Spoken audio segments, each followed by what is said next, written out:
Just wait for you all to give me the go-ahead. We've got Heather in the waiting room. Also my facilitator. Lovely, lovely lady. Yes, she is. Yeah. We haven't been co-facilitators, but we facilitated the same academy. Yeah. Mm-hmm. Mm-hmm. So we just got Heather at the moment. Heather, and then Mona came in and dropped off. I think she's going to be back. Okay. Keeping in mind, this is iftar time for a lot of people across the region. Have just broken fast, myself included. So it's by the time you stumble back to your computer, because you're still kind of in a crazy dinner, coma, food coma, it takes a little bit of time to compose yourself. I was wondering about that, the timing with that. It's convenient for me, but I was wondering how convenient it is for people in the region. No, it's great. I enjoy the evening sessions because you're not so distracted with work and phone calls and stuff. It's right. You're all in. Okay, we've got Khaled Al-Mana, Julie Skaggs, Heather Perillo. All right, whenever you're ready. I'm ready when you are. Okay, Ayseba, I'm admitting everyone. Okay, mute participants upon entry. Okay, and I will disappear.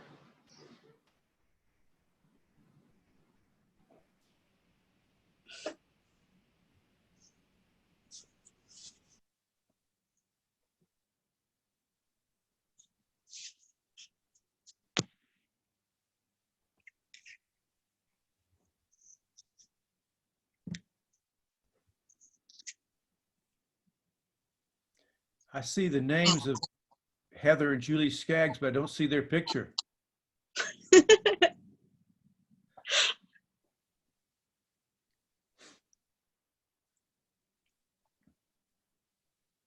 I'm multitasking. Ah, there she is. Okay. Hello. How are you? If you weren't exercising, I would be shocked. It's my job these days. That's great. That's great. You're looking good. Well, thank you. So great to see you. No, you too. You too. And Julie's still hiding, I see.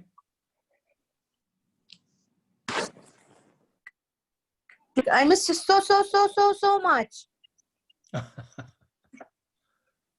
Before they mute us all. This is me. Hey, Elazar, how are you? I miss you. How's life? So happy to see you. Good to be here. I see Mr. Starnes up there. Clark, how you doing? You look good with the beard. Well, it's my coronavirus beard, but I think I'm going to keep it. It's the only place my hair grows anymore.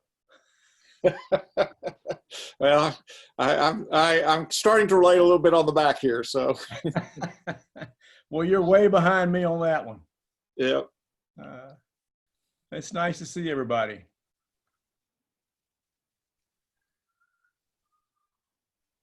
I'm waiting for my moderator to jump in here. Let's wait a little bit more. I think Rania should. Rania, are you going to give an introduction speech because you said? It's all you. Okay. It's all you, Ayseba. Take it away. Okay, shall I begin?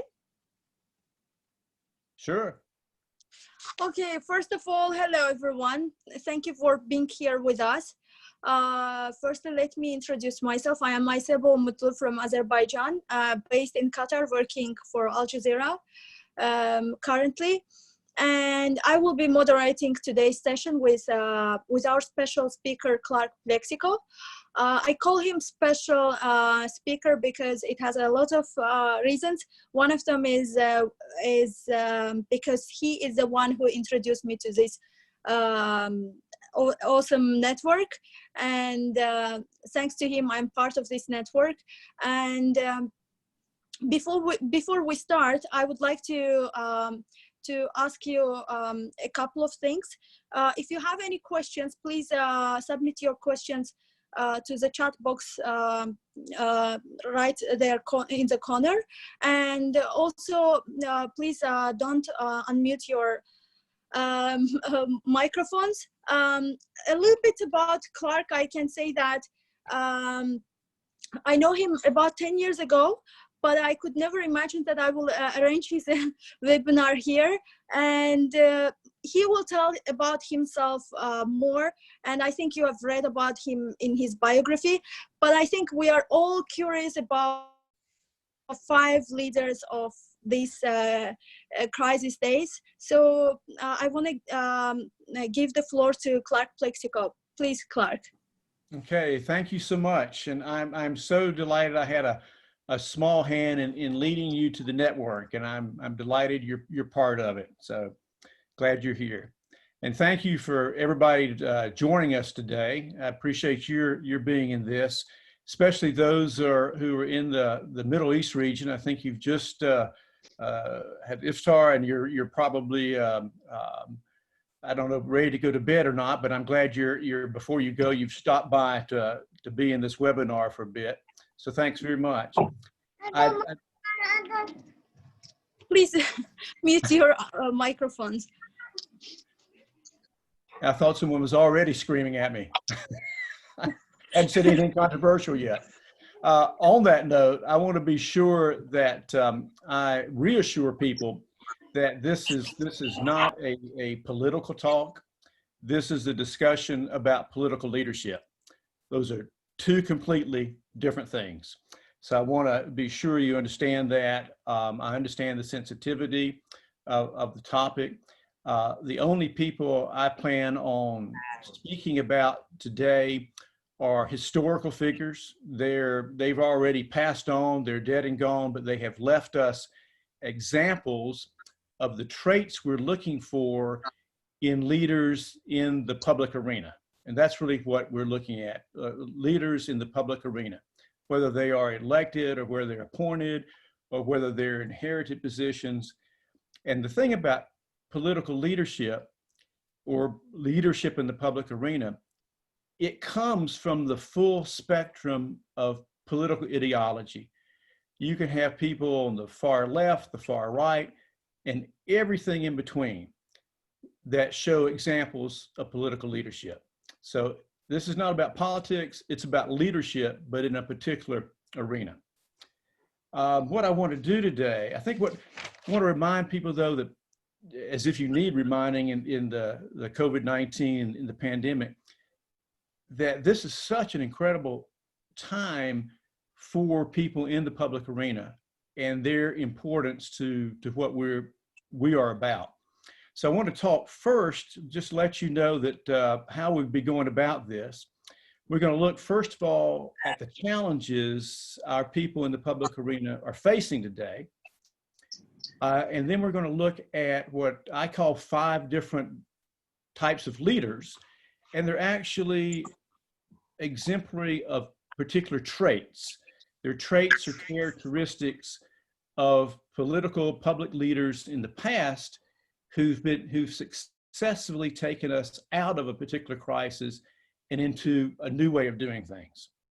So we'll look at those 5, and if we have time, we can look at really the question and discuss the question of whether we really want our public leaders to take us back to business as it was, or do we want to work with them and insist that they use what we're learning during this time to take us in a different direction into looking at how we might do business, how we might do life in a way that's even better than what we left behind. And so that's a question. And then what is the role of those public leaders in doing that, and what's our role in advocating them to move in that direction? But we'll see if we get through that at that point. Does that make sense to people? Is that if that's all right, I'll proceed. And I think Ayseba, you're going to take track of the questions, and I'll try to stop at the end of each section and see if people have questions or comments that they'd like to make. I do have two short videos. I want to show one in just a few minutes, and then one toward the end. And as Bill Starnes knows, my technological skills are not the most impressive. So if we have any problem, I will call in my executive assistant, who's also known as my wife, and she can sort me out. But the current challenges that are facing our public leaders, to set the stage and to frame this, it's important to remember that this virus has sickened nearly 5 million people around the world. Over 300,000 people have already died. And 84 countries have declared a state of emergency at one point or another during all this. It is truly a global pandemic. And political leaders have to consider what level of infection and level of death is acceptable in order to protect basic levels of economic activity. I want to read that again. Think about that. This is what we're asking political leaders, and this is what they have to do. They have to consider what level of infection, Clark? Yes. Oh, I'm sorry. You were frozen. It's fine. Go Okay. on. Sorry. Okay. The point I was stressing is that at this particular time in this crisis, our political leaders are having to make some incredible decisions about what level of infection and death is acceptable to protect basic levels of economic activity. And having been in the political arena and knowing people very actively still in it, I can tell you that none of those people ever thought about that question when they ran for office. None of them ever thought about that when they would think they would ever possibly be in a position where they would have to come to a decision like that. One of my really good friends when I served in the Senate, and a colleague of mine, is now the governor of North Carolina. And this is a state that has the population basically of Portugal and an economy the size of Sweden. You know, there's over 10 million people. So he's making these decisions when to open schools or close them, when a restaurant's going to open or close, when do businesses open or close, can people use the public parks or not? All these things come down to that. And I guess what I'm saying in part of this discussion is being a public leader or public servant is anything but easy. When I watch my friend who's the governor now, when he speaks on television, I feel like I am watching him age before my eyes. I almost see his hair turning gray in making these decisions. So the pandemic has really reminded all of us of how essential it is that we have serious leadership at every levels of our public policy. So I want to try to show you a video here. Let me see if I can do that, which will kind of frame this. So here we go. Bill Starnes, keep your fingers crossed.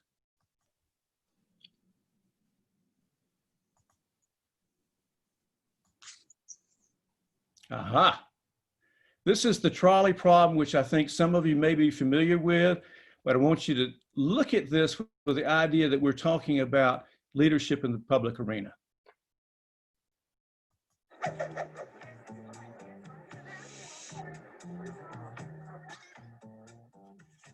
A runaway train is heading towards 5 workers on a railway line. There's no way of warning them, but you're standing near a lever that operates some points. Switch the points, and the train goes down a spur. Trouble is, there's another worker on that bit of track too, but it's 1 fatality instead of 5. Should you do that? Many people think the right thing to do would be to switch the points, to sacrifice 1 to save 5, since that produces the best outcome possible. Now imagine the train heading for the workers again. This time it can only be stopped by pushing a very large man off a bridge. His great bulk would stop the train, but he'd die. Should you do that? Most people say no. But why not? Both thought experiments are cases of sacrificing one to save five. What the trolley problem examines is whether moral decisions are simply about outcomes or about the manner in which you achieve them. Some utilitarians argue that the two cases are not importantly different from each other. Both have similar consequences, and consequences are all that really matter. In each case, one person dies and five are saved, the best option in each harrowing situation. But lots of people say they would switch the points, but they wouldn't push the man off the bridge. Are they simply inconsistent, or are they onto something?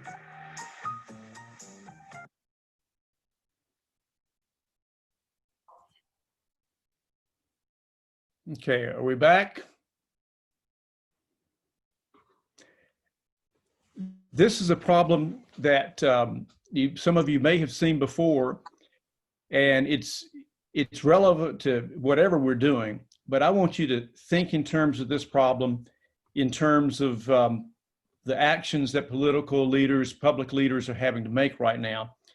So while we're not asking them and we're not seeing our public leaders actually pick up a fat man and throw him over the bridge, we are in a great respect watching them at least pull the switch, pull the lever, because every time they're having to make a decision about keeping businesses closed or when to open them, when to have schools closed and when to open that possibility of the virus spreading, they're weighing that whole concept of death and illness against economic concerns.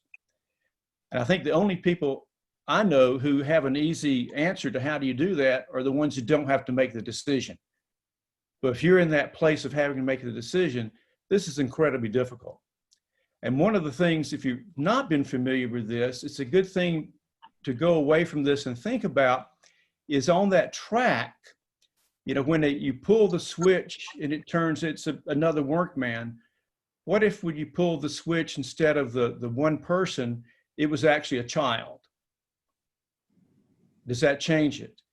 Or if you pull the switch, it was not just any child, it was your child.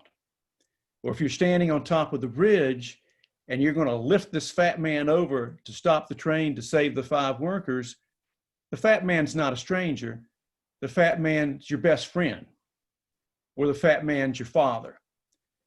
And so public leaders are in this situation. These are not isolated types of things they're talking about. You know, if they're connected with their people, they feel that. So I want you to just sort of keep that in mind as a frame of reference toward what leaders are having to deal with at the moment. I want to go into now those 5 types. And when Ayseba and I were talking, she said, well, can you turn this into kind of 5 leaders instead of just traits, et cetera. So I gave some thought to that. And so I've come up with some of these, and what they are, I call them, like the first one is the acknowledger. But what it really is, it's a trait. It's a characteristic that historical figures have shown us in the past that have been one of those key characteristics that help get us through a crisis. I want to apologize right up front is that, you know, we all come from different cultural baggage everywhere we go. And most of the examples I'm going to use are going to be from a Western example. And some of them are American, so my apologies for that. But it's kind of who we know. And so I will use those as examples, but I'm sure you'll know people in your own region and other places that you will identify with and think about in those terms. But the acknowledger is the first type of leader that we're talking about. And what I mean by that is the person or the leader will acknowledge the people's fears. You think about it in this time of the COVID-19, people are fearful.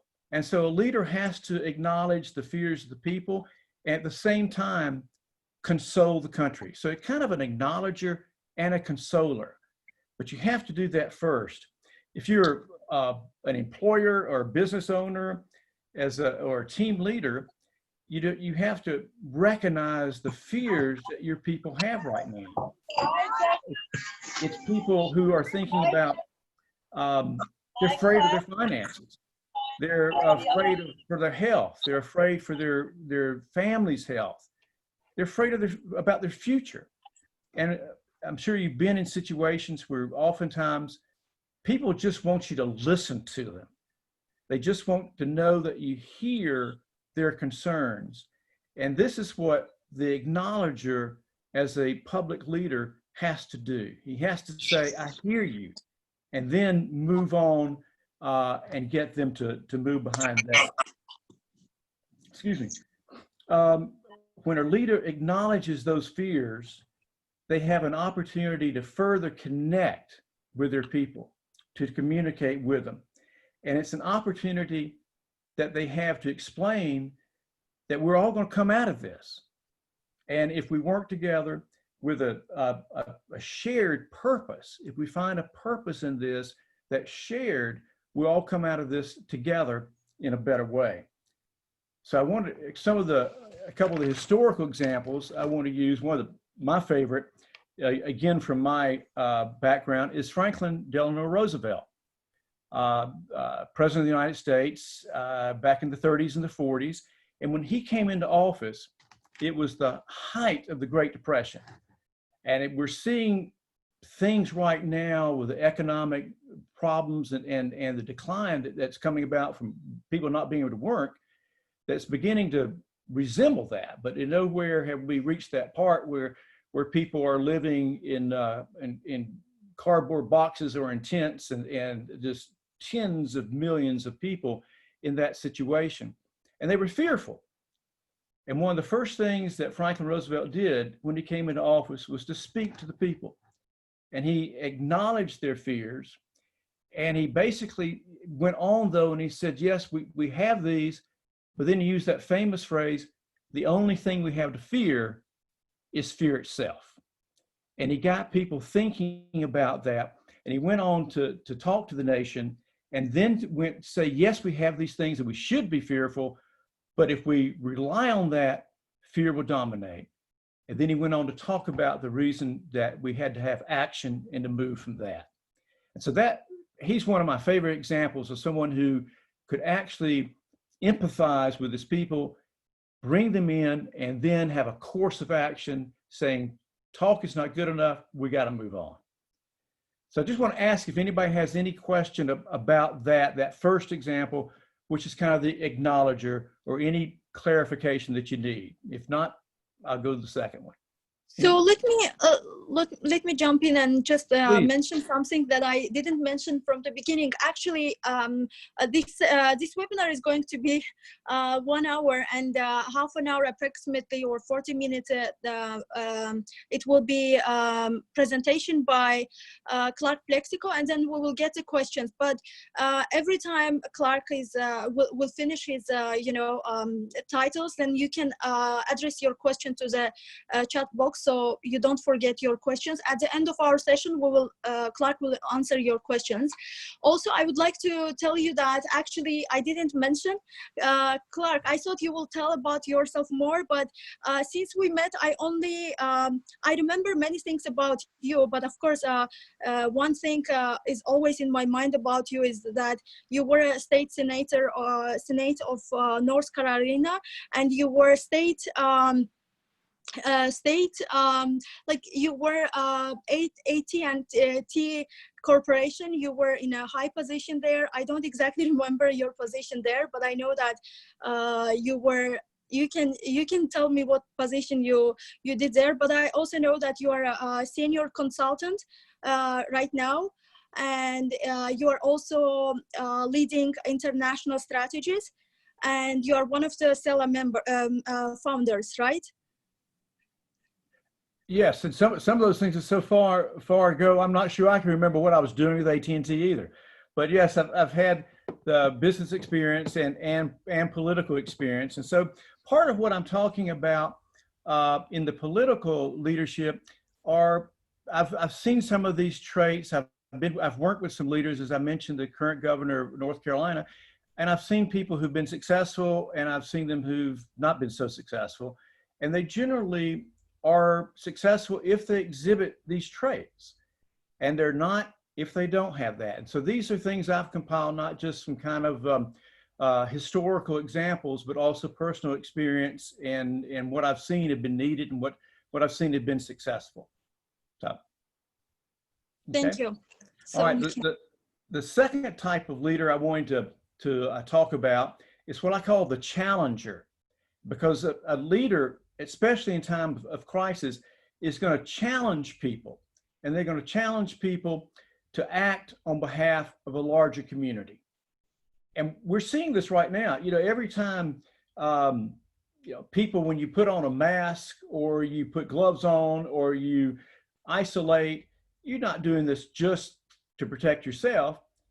You're doing it to protect the greater society, the greater good. And when leaders will challenge, they'll step up and not just console them, but challenge them to take that problem and to look for a purpose and a role that is for the benefit of the public good. People will latch on to that. They like to do that. They like to believe that they're actually that they have a role in this.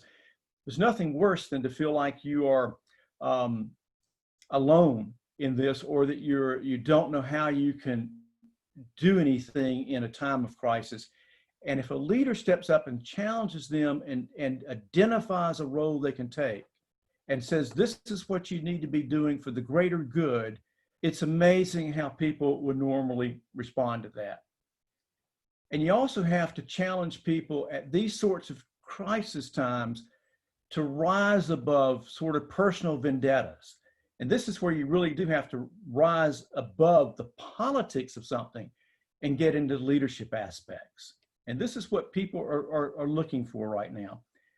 But as always, as a leader, you have to model the way. You have to show that you have transcended that there's a role that you are doing for the greater purpose, and that you're not just expecting them as followers to do that. A couple of examples that I think are important. Well, one basically I love to use is Martin Luther King Jr. He certainly challenged his people to move beyond old hatreds and resentments when it came to racism. And he reminded people continually that what they were trying to do really mattered. It could change society. I think back at a lot of these things in the civil rights movement were happening when I was at a very impressionable age. But you know, when he asked his followers to go and cross a bridge or to demonstrate, and to not be fearful of people spitting on them or facing jail terms or having dogs unleashed on them, he was getting them to focus on a greater purpose than themselves.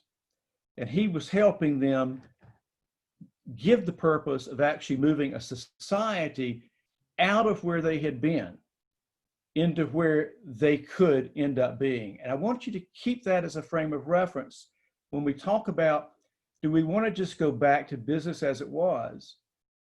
Or do we want to learn from where we are right now and benefit from that and take us in a different direction? You know, Martin Luther King challenged people to do things that they never thought they could do. Can you imagine being faced with some of those things? But by giving them a role and a purpose, they were able to meet that challenge. So that's the trait or the characteristic that I would call the challenger. And these each sort of follow one from the other. The third type of leader who exhibits the kind of traits that we've seen historically that's taken us successfully out of a crisis is what I call the improviser. And that's the ability to adapt to changing circumstances. And if there's any characteristic of successful leadership in a political arena, in a public arena, it's adaptability. Because if you're in the middle of a crisis, you're going to be surrounded by chaos. You can count on it. And in a chaotic situation, you're going to make mistakes. That's just going to be part of the deal. You're going to make mistakes, and you have to be able to recognize you will, and back to the acknowledging thing, acknowledging your own mistakes and moving beyond that. There's no such thing as a crisis playbook that you can reach up on the in your bookshelf and say, okay, I'm in crisis, pandemic, whatever, and it tells you what to do. That doesn't exist. But what does exist are these traits from the past that have been successful. And it's sort of an obligation that the public should expect of leaders, that they have a knowledge about that and a use of it. But the other way is that you surround yourself, you improvise by surrounding yourself with the absolute best team of people, your advisors. And what you want are people who will challenge you. What you don't want are people who will mirror you. You want them to challenge you. You want to surround yourself by people who are hopefully smarter than you, who have education in different fields than you have, and you want their strengths to balance yours. They'll bring strengths you don't have. And that is something, if you're looking for identifying a leader who is able to do that truly is embracing this concept of improvising. One that isn't doing that probably doesn't mirror what you're looking for in a leader. You will need, if you're in a crisis, you're going to really need the absolute smartest, best, and the brightest people around you to guide you. And one of my childhood heroes, and I think the best example of doing that is Abraham Lincoln. Abraham Lincoln, between the time he was elected as president of the United States and the time he took office, 7 states passed resolutions to leave the Union, which was going to bring about the Civil War. That's about as big a crisis as you can come up with. And Lincoln, instead of putting people in who were completely supportive of his ideas, he appointed to his cabinet, the Attorney General, what used to be called Secretary of War, now Secretary of Defense, now Secretary of State. That's his cabinet. He appointed his rivals. He appointed some people who ran against him for president. And then he appointed people from every region of the country.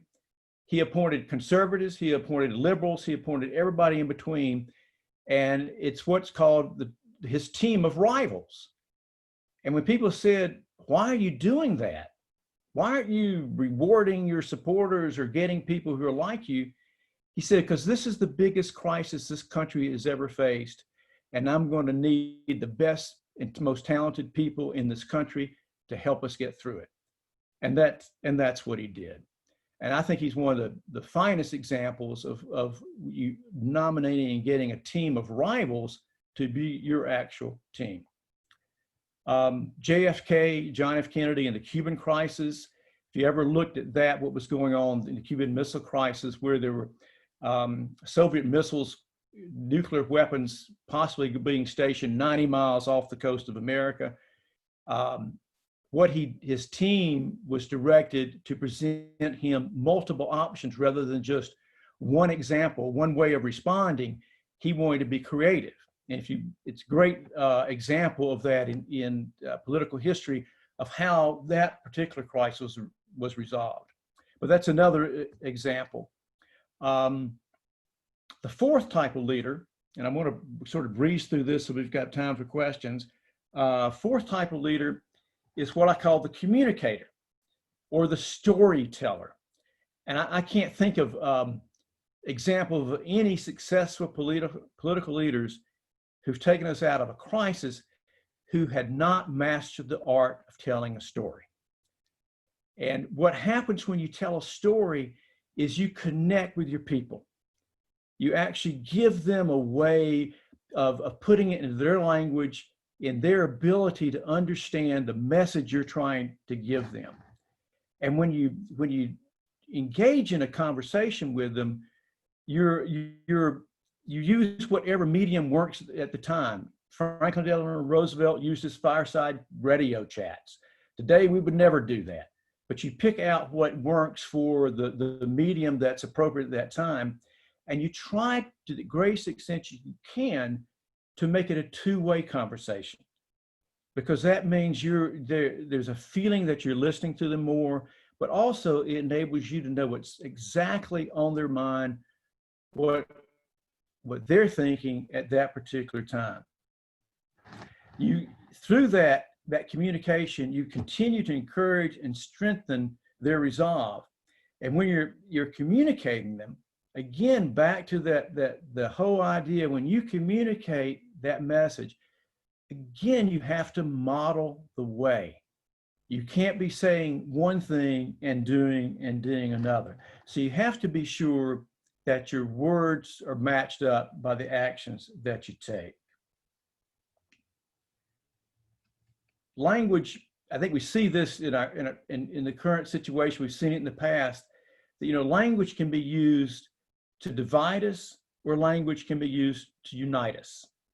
And true political leadership is going to be exhibited by those communicators, those storytellers who use the language to unite us, because that's the purpose and the common purpose you're looking for.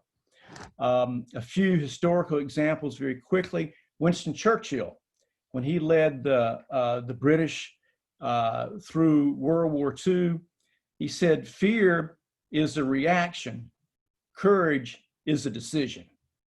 And he got the British people to actually enable to stand the bombardment, waiting on America to come and help them out. Ronald Reagan, who many people thought at first, or certain people thought at first, they scoffed at his background. He was an actor. What do you know about being president? Well, again, another example of true leadership are people who understand the gifts that they've been given, and then they maximize those gifts to the best possible extent they can. So whatever one's political views were about Ronald Reagan, no one could deny that he was a great communicator. His famous line standing at the Berlin Wall, "Mr. Gorbachev, tear down this wall." Or when the Challenger ship exploded, and you had school children all over America watching this, because it was the first time they had a teacher, a normal teacher, in the shuttle with them, and it explodes in front of everyone and on television. He was able to come in and console the country and remind them of that purpose that was about, and was able to do that through his ability to speak and connect with people. Again, I keep going back to my childhood idol, who's remained an adult Clark? idol. Yes. So we have only 23 minutes left, and we have Okay. a couple of questions. So just let you know, so you can you can finalize. Okay, I'm going to zip through here. I'm going to pull out one more, then go to the fifth one, and that is the Abraham Lincoln's Gettysburg Address. I'm going to talk about that just briefly, in the sense of the brevity. When he spoke at this war battlefield, the main speaker spoke for 2 hours, and he used over 13,000 words. Nobody remembers a word the man said. Lincoln stood up, and in 2.5 minutes and in 271 words, gave a narrative that connected all the hurt and the pain of the Civil War and turned it into a national purpose in 271 words.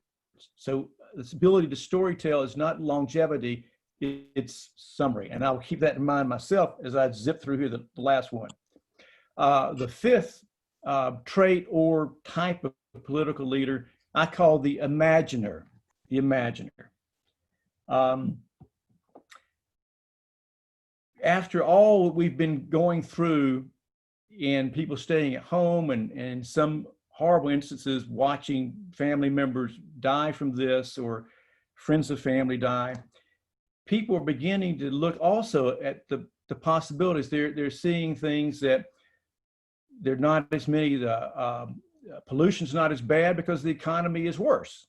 So there's this balance here, but there are not as many air flights. So people are saying, well, as horrible as that is, the sky's a little clearer, the air is a little cleaner, the sky's a little bluer, and the stars are a little bit brighter. Should we imagine what we might be able to move from where we were to where we might want to go?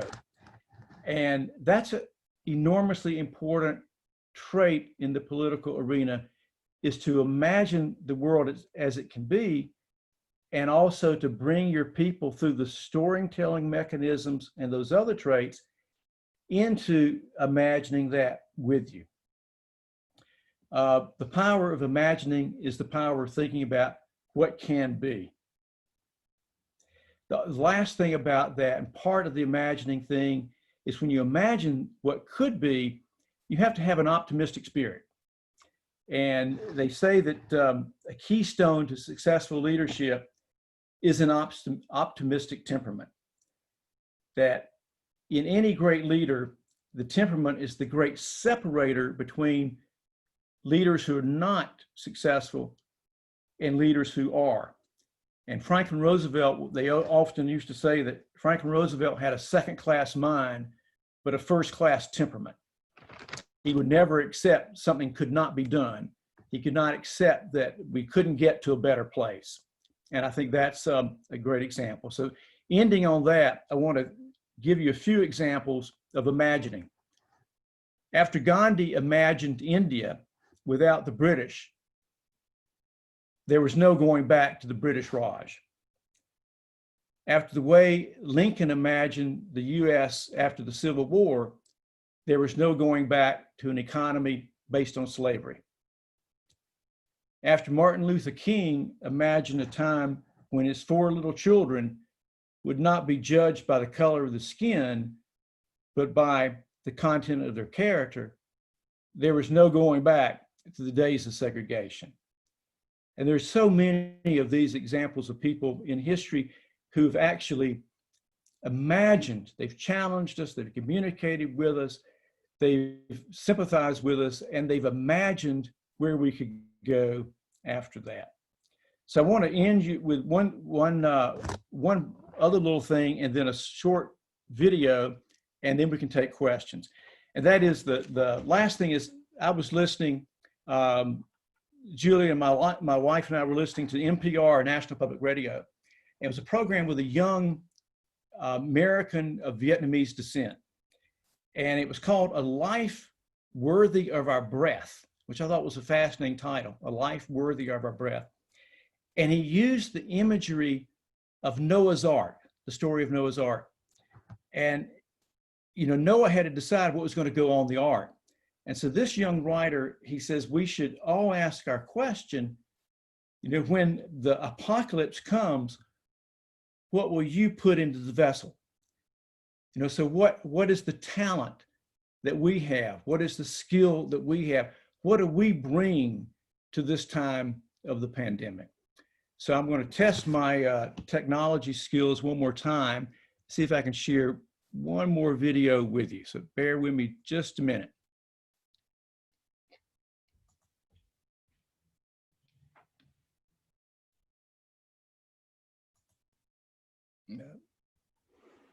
I may have to get my technology person in here. You get, oh, okay, welcome.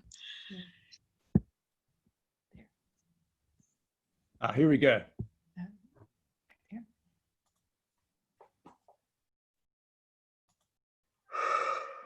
Tell me the one about the virus again, then I'll go to bed. But my boy, you're growing weary, sleepy thoughts about your head.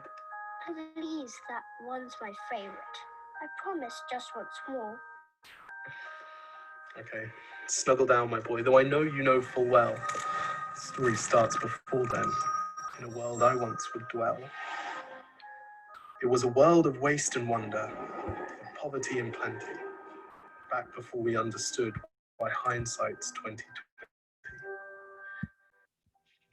You see, the people came up with companies to trade across all lands. They swelled and got much bigger than we ever could have planned. We'd always had our wants, but now it got so quick. You could have anything you dreamed of in a day, and with a click.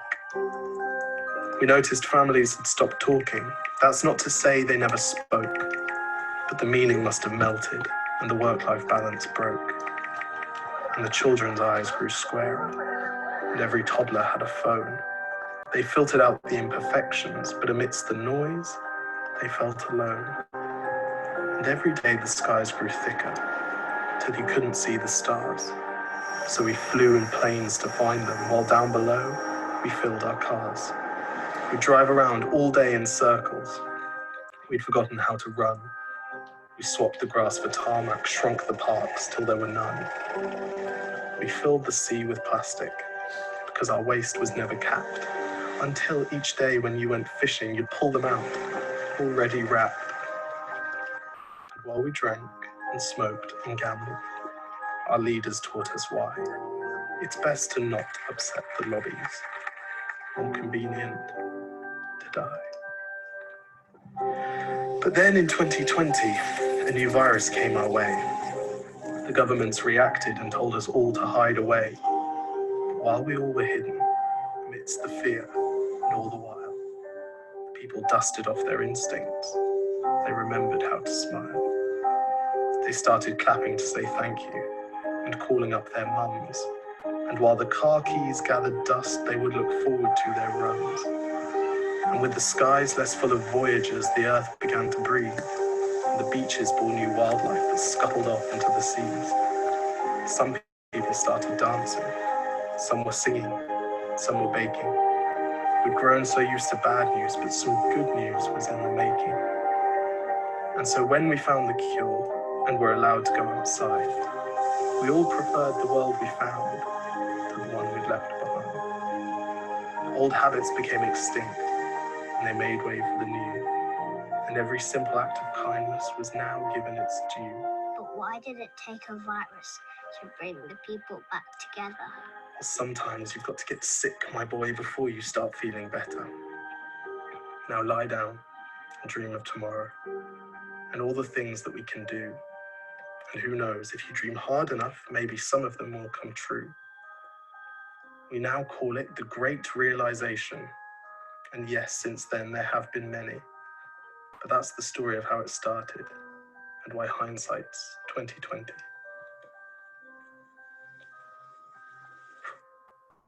Because if you look at the camera, they know someone's filming it because they can see you. Exactly. If you look at the camera, they know someone's filming it. Okay, lie back down. Wait, can I just practice right now? Yes. 1, 2, 3, 4. Trying to relive the best bits of my day. That was a great presentation. Thank you so much, dear Clark. And I promised Bill Starnes I'll get my technology skills better for next time. So shall we go with questions? Actually, Ismaili, he's asking, based on trolley example, there is no right or wrong decision. Political leaders are in difficult position in making decisions and being able to justify it, or as you said, move on. Yeah, the interesting thing is when they've done studies about the trolley dilemma or the trolley problem, is that generally the people who decide not to pull the switch or not to throw the fat man off, they just don't do anything. They're not criticized. And generally it's the ones who actually either throw the fat man off or pull the switch who get criticized. And I think that's a important part to think about in terms of the political arena, the public policy arena. Is it's so easy for those of us who don't have to make that hard decision, those hard calls, to criticize the people who do. And so part of what I wanted to show by that is the incredible difficulty that our leaders of all political persuasion right now who have this pandemic or trying to deal with this, it's not easy. And that one of the things that we as the public should do is to be more patient with that, but also at the same time demand certain traits that we've talked about after that. But no, there's not a right or wrong. It's the difficulty of and the level of those decisions. Okay, Khalid Almana is asking your views over political leadership in the last 10 years and how it is different than the political leadership in the 80s or 90s. Is that because he thinks I lived through all that? Is that it? So I think that may be it. Leadership is an evolving thing, but you also see it's generally an evolving thing on an individual basis. Leadership is still political leadership or leadership in the political arena. You'll find from all the way back to Julius Caesar or before, right up until now. And so I'm not sure political leaders and leaders in the public arena are dealing with different things. In the 80s, you didn't have the internet, you didn't have Facebook, you didn't have all the sort of things that people are having to cope with now. It was a new concept. But 20 years from now, there are going to be things that the leadership at that point are going to look back today and think, gosh, that was such an easy time. And we think it's a difficult time now. But on an individual level, leadership evolves. I used Winston Churchill as an example of a wonderful wartime leader. But the reality is he really learned when in World War I, as opposed to World War II, he was the Lord of the Admiralty. He was the head of the Navy Department, the civil leader, not the military leader. He messed up royally. He advocated the sending the British into the Battle of Gallipoli, which was a complete disaster with 1 million people involved in it and over 500,000 casualties. The Australians still have a day every year because it wiped out such a generation of Australians that Churchill was banished from the cabinet and not allowed to have any more say in the conduct of World War I. His wife thought he was taking it so seriously that he was going to die of grief.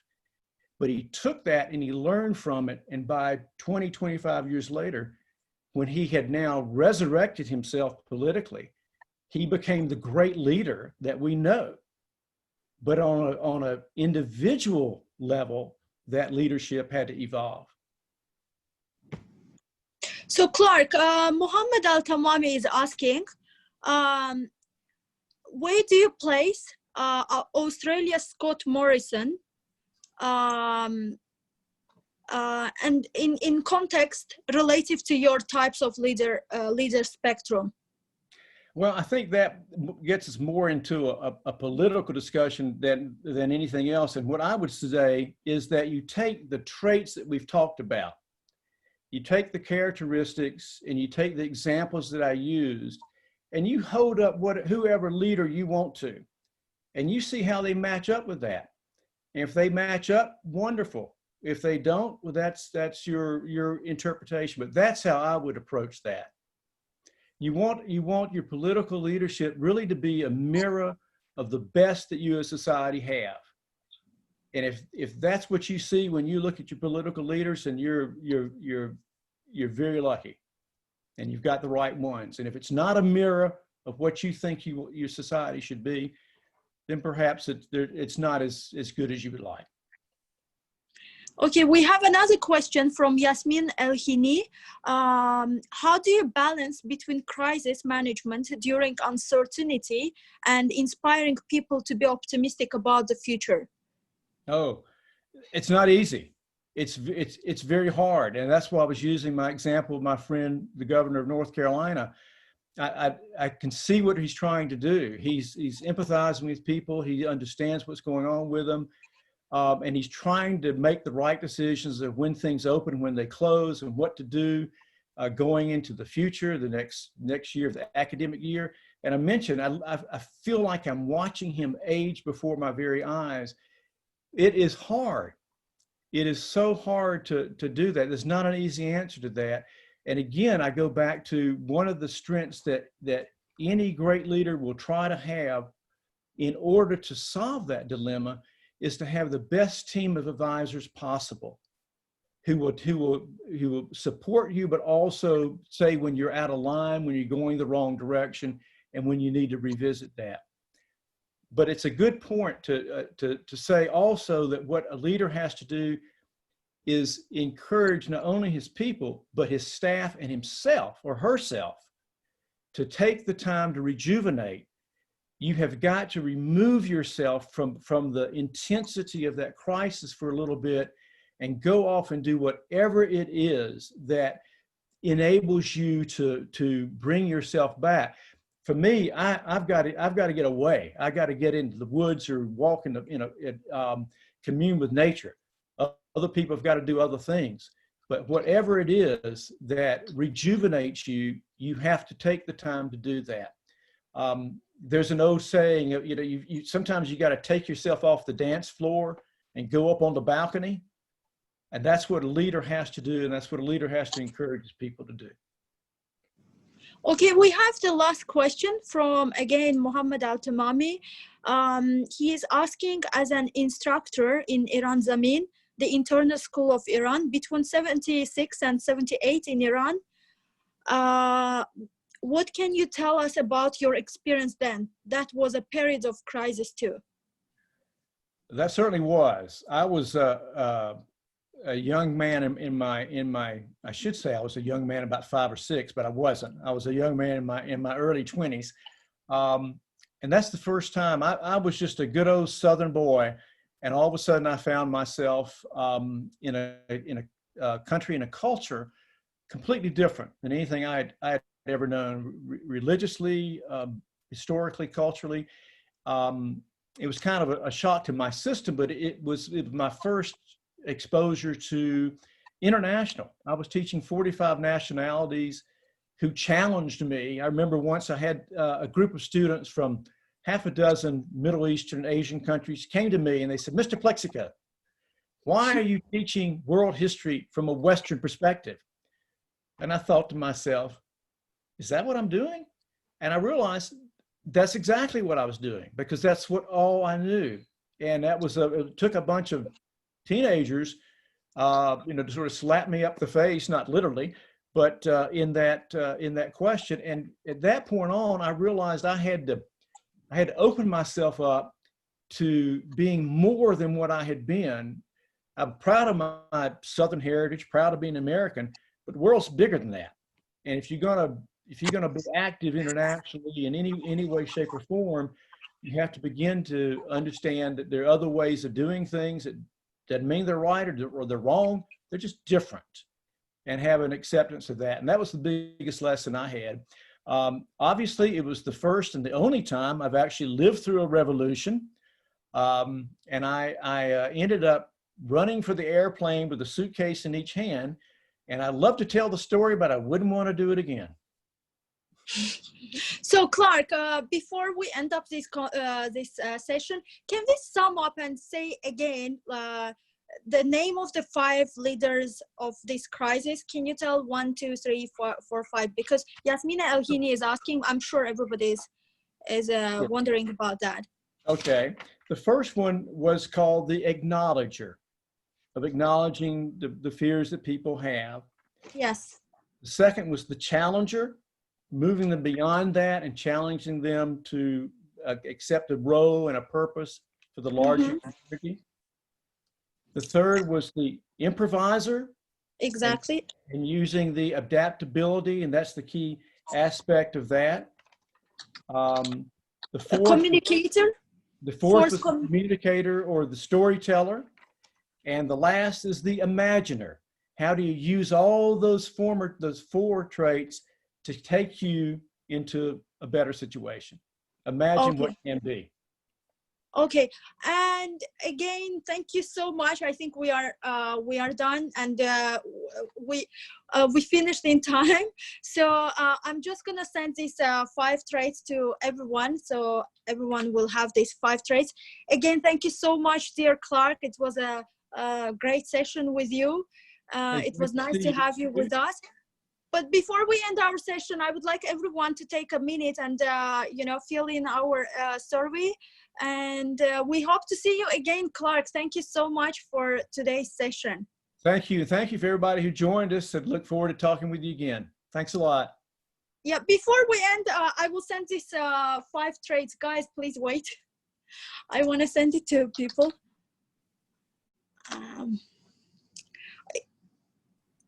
Thank you, Clark. Maybe I should end this one. Thank you. Okay. All right. Bye. Okay, Thank you. Thank you. Bye-bye.